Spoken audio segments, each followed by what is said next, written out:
Telangana high drama ముఖ్యమంత్రి Revanth Reddy drama మరొకసారి బయటకు వచ్చింది.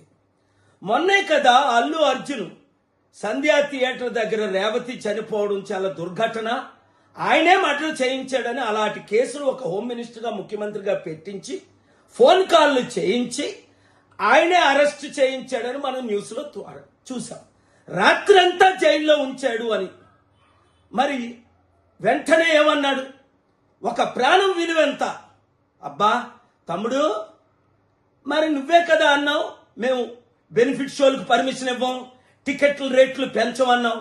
మరి ఇప్పుడు చిరంజీవి కొడుకు ఏదో సినిమా వచ్చిందట కదా, గేమ్ చేంజ్ ఏదో, మరి దానికి నువ్వు టికెట్ల రేట్లు ఎలా పెంచావు?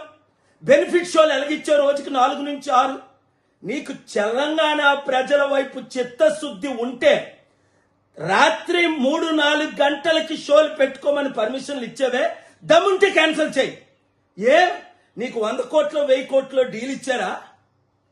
ఇప్పుడు ప్రజలు, తెలంగాణ ప్రజలు నీకు కనిపించట్లేదా?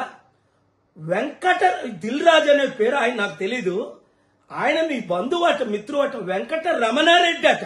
అంటే ఒక రెడ్డి వచ్చి ఈ రెడ్డితో మాట్లాడితే మీరు డీల్స్ చేసుకుంటారా?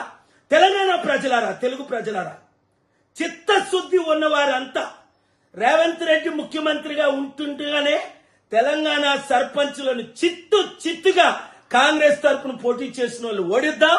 మన బీసీ, ఎస్సీ, ఎస్టీ, క్రిస్టియన్, ముస్లిం సత్తా ఈ రెడ్లకి చూపిద్దాం. మన రాష్ట్రాలను మనం కాపాడుకుందాం. ఈ వీడియో అందరికీ షేర్ చేయండి.